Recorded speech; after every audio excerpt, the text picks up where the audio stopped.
All right, so today we are going to replace the crank seal on the left side on this bike. It takes a long time to return to idle, and I think that's what's causing it. I can't find anything else. I sprayed some starting fluid around the usual culprits, and nothing happened. Right, so pretty sure it's the left side crank seal. When I had it apart before, there was some gunk kind of in the bottom under the flywheel. Or down below the flywheel, and it wasn't looking good. So anyway, just for reference, this is my 1979 Yamaha DT125F.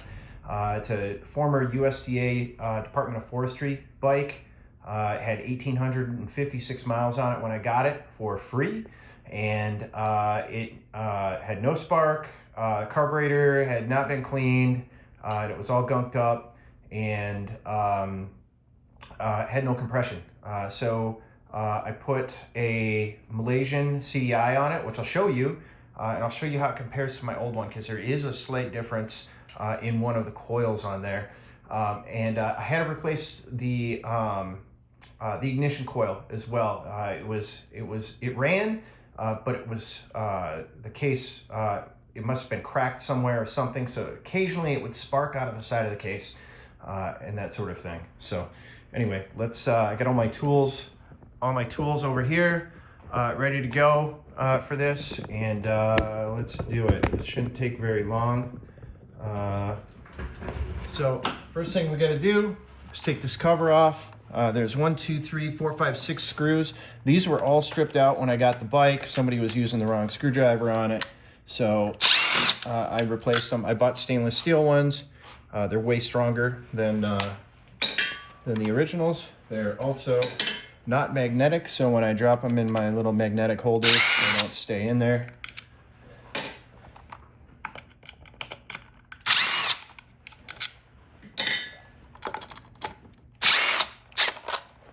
And I think we can get this cover off without actually having to take the shifter off.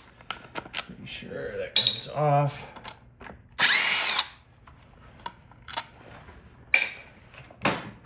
All right, so this cover come off. Be careful about, there's a gasket right there, so we got to be a little careful about that. All right, flywheel's got to come off. We're going to do this the easy way, and the easy way is leave this a 19 millimeter. Yep, 19 millimeter socket. Put it in this guy.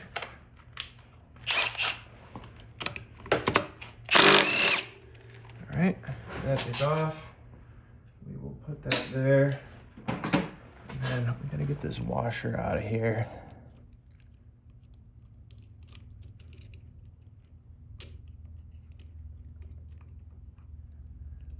Get out of there, you. All right. I got that out. All right, now we gotta put the flywheel puller on this guy. So this guy is reverse thread right here. I got this thing for like 15 bucks on Amazon. By the way, if you saw that the lift that I have it up on, you're probably, if you've never seen one before, you're probably like, where did he get that thing? All right, so let's make sure that's snug down. Okay, that is snug down, and I believe that is a 15, no, 17. All right, yeah, it's a 17. Let's put the 17 on here. Like this. So it's counterclockwise to tighten this part, but it is clockwise to pop the flywheel off here. So there we go. Get that guy off and pull him away. And I'm just going to unscrew that from there. We don't need him in there anymore. All right. And I'm going to put him, oh shoot.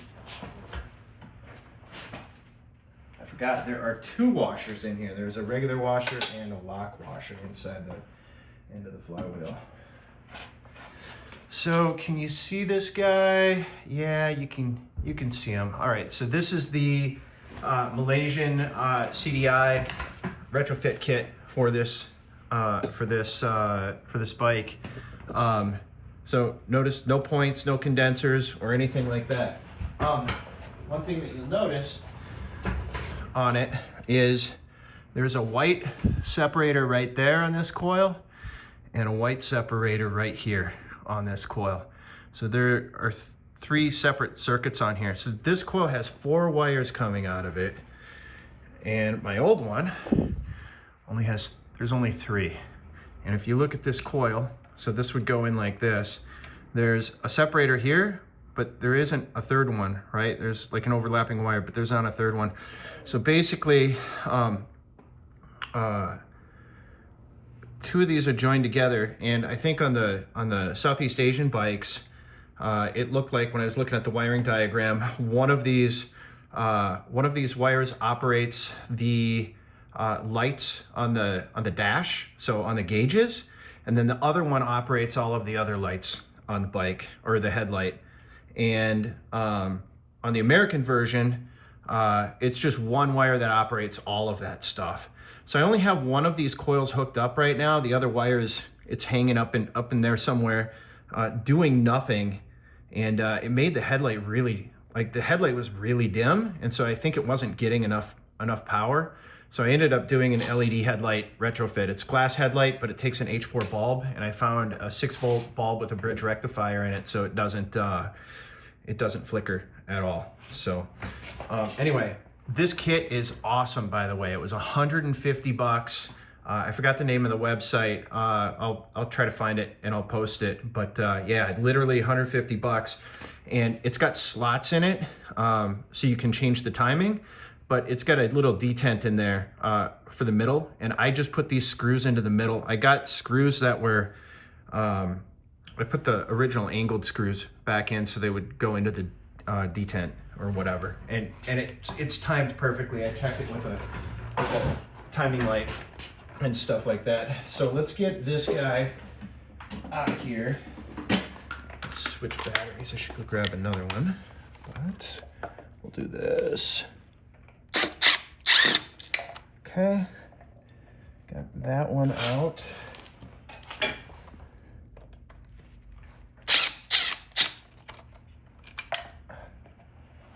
All right, and that one is out. All right, so this, we're gonna pull that off and just kind of move him to the side. All right, we need to get this seal out right here. Let me see if I can, I think actually you guys might be able to see that. All right, let me move that. All right, we gotta get that seal out.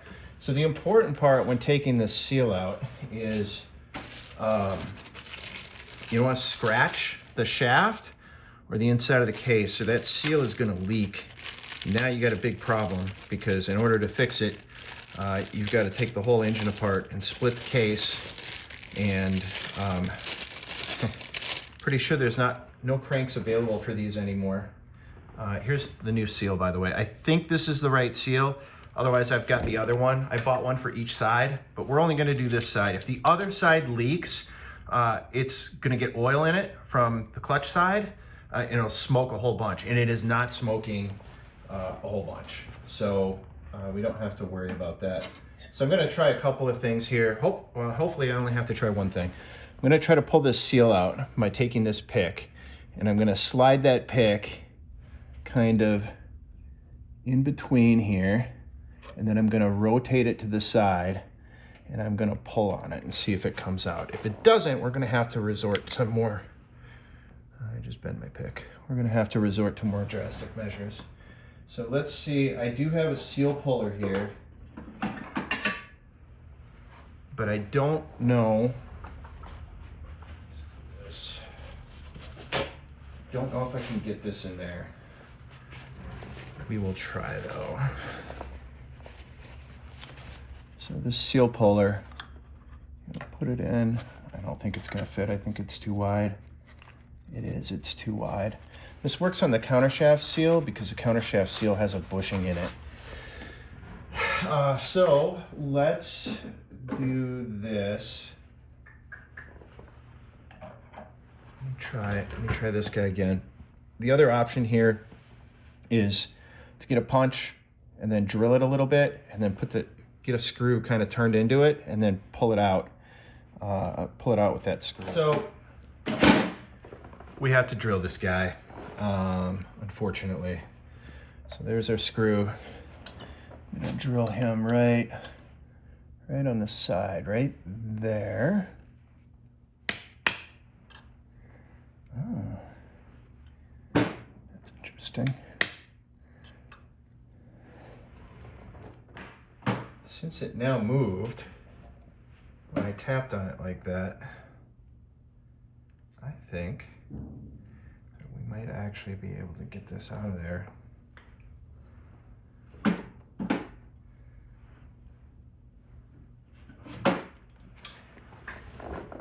So this thing moved.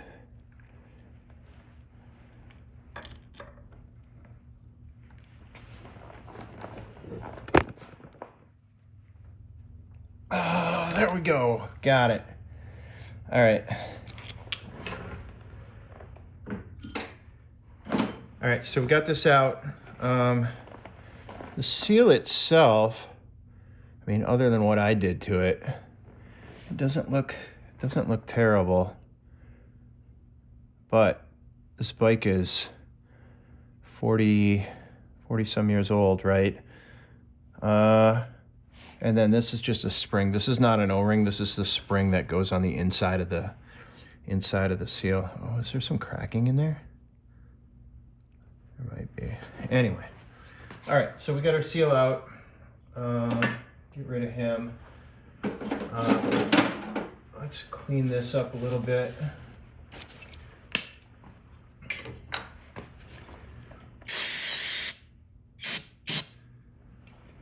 Okay.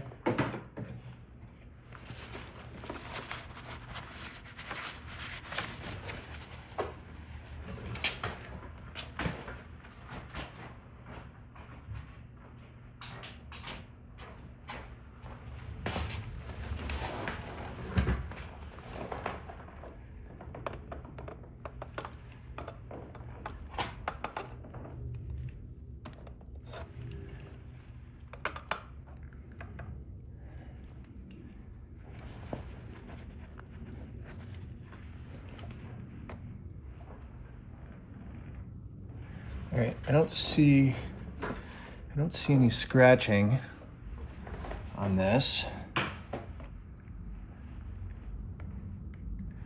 right, that actually looks pretty good. I don't think this has ever been apart this far before. Like I said, the bike only had 1,800 miles on it. It's unlikely that this was ever replaced. Okay, there we go. Clean that up.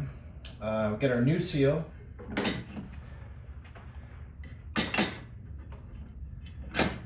New seal's on the left, old one is on the right. They're exactly the same. Same numbers on them, same everything. Yamaha still actually makes this seal, believe it or not. Because there are a lot of parts in this bike they do not make. And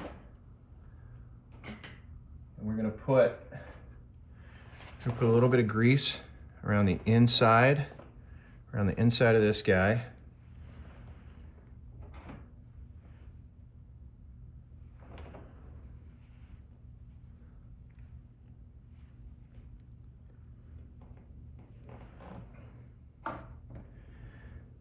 A lot of grease around the inside of that guy, actually.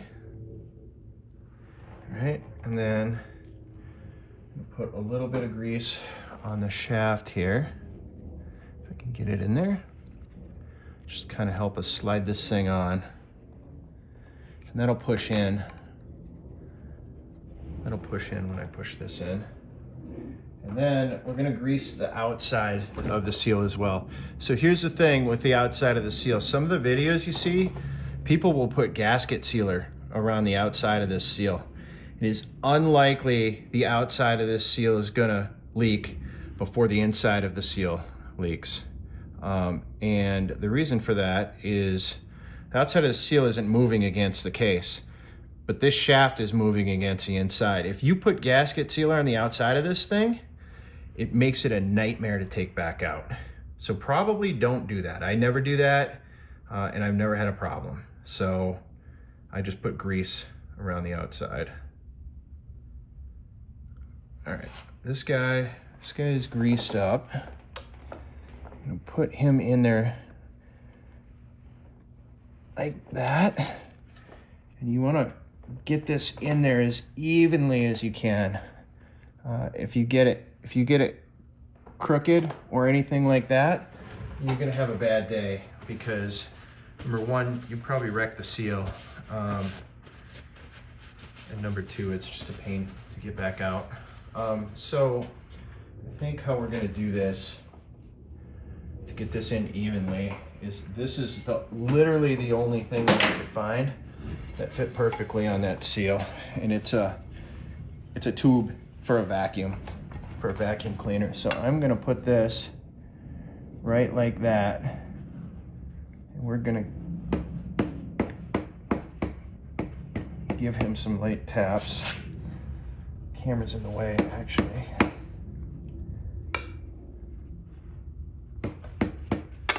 Okay, so he's going in. So he's going in straight. So let's do this. Let's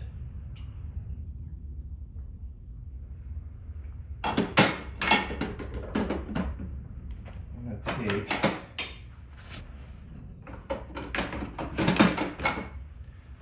we're going to take a socket extension here, and we're going to tippy tap this guy. We're going to tap him in.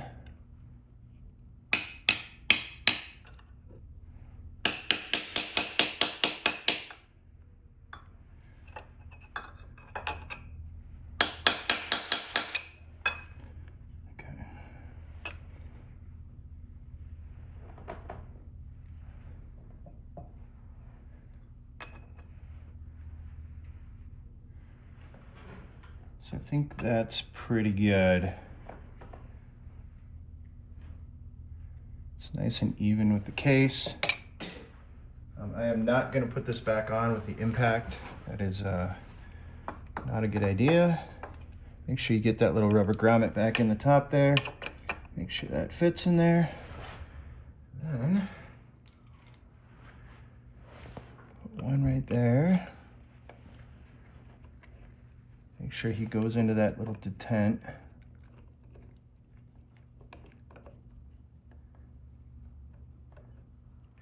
Okay. Look at the bottom. And then we'll tighten those down after.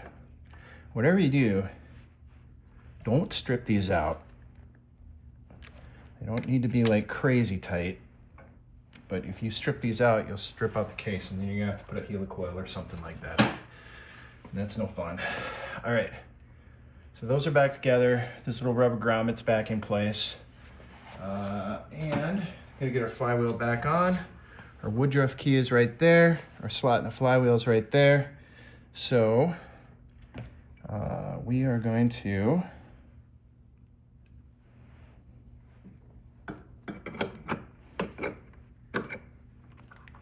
all right, I got that back on. There's the flat washer.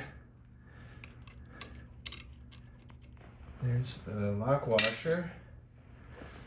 And here's this guy. So I am gonna snug him down a little bit with the impact. That's not how I'm gonna tighten it ultimately. We are going to torque it. This needs to be torqued to 40 pounds. Oh, that's a one.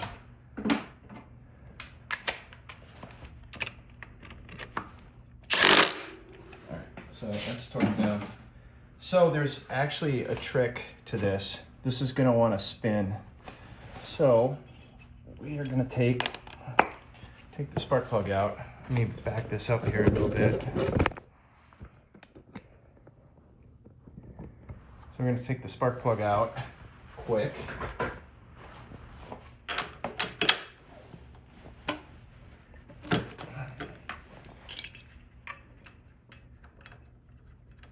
Also, this bike calls for a B8 ES plug. It is not what I'm using in it. I am using a BR8EG plug. The reason I use it, it turns out, is because my KTM, which is behind this bike, uses this exact plug. I didn't have a spare one, a spare B8ES around when I needed one. And I looked up, and you can put this plug in it, and it's actually less prone to fouling. So that's all I run in it now. All right. So this is a trick here. Let's see. Let me figure out. Figure out where top dead center is. Okay, top dead center is there. All right, there's bottom. So we got a bottom dead center, and we're gonna take this rope, and we're just gonna feed it right down the cylinder right there. Keep feeding a whole bunch in there until no more fits.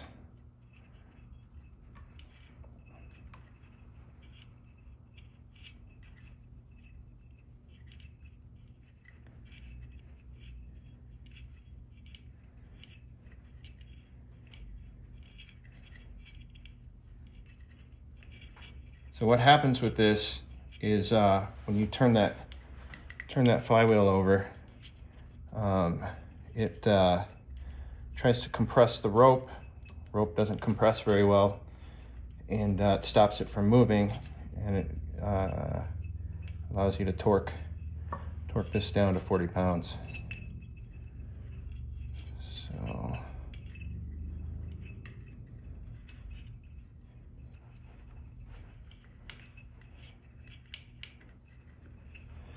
That's probably enough. Let's see. Turn this over. Okay, yeah. It's locked up tight. So let me get the torque wrench and my adapter and my socket. We're going to set this guy to 40 pounds. 10, 20. Oh, hold on, let me go back here. 0, 10, 20, 30, 40. Okay.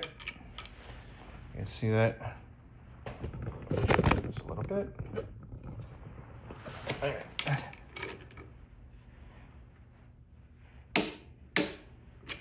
There we go. Torqued. Done. Make sure you take the tension off your wrench so it doesn't get all messed up.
All right, all done.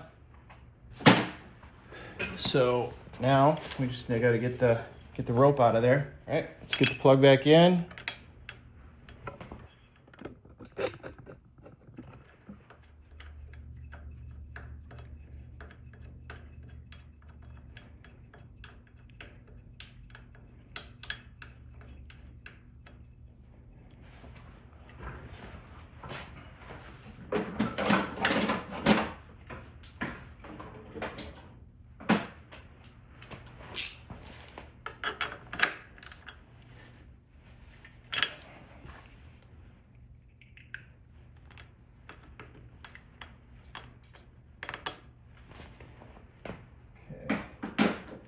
Plug us back in, and let's get this thing off of the lift.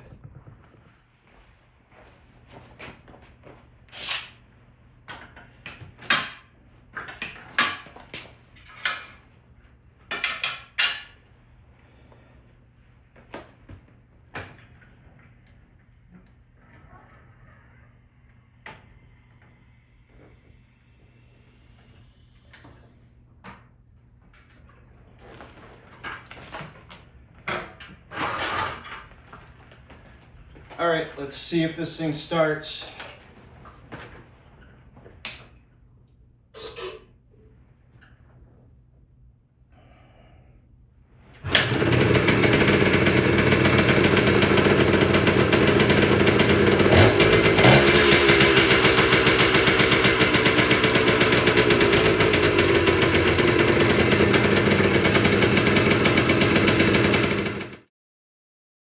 Okay, quick update on this. I did take it for a ride. It runs perfect now. So before it used to idle. I think that seal must have gone bad after I started running it after I had rebuilt the top end, right? I think seal was just so old. It was sealing at first. I had everything tuned perfectly, and then over the course of the 100 and what is it, 118 miles or whatever that I put on the bike since I rebuilt the top end. I think that seal just wore out and it started slowly getting worse and worse. Because originally it did idle correctly, but then I noticed it started idling at like 3,000 RPM, and it took forever to come back down to it and all of that. So everything's working perfect now. I didn't even touch the carburetor, and the idle dropped back down to 1,500. I adjusted it down to about 1,350, uh, and yeah, it runs awesome. It runs better than it did before for sure, especially even at high RPMs. Right, I think it was sucking a lot of air at high RPMs, and it was leaning out so much that I was unable to even hit redline with it. Like I could maybe barely get to 7,000 RPM, but now it completely winds out. So, all right. Well, thanks for watching.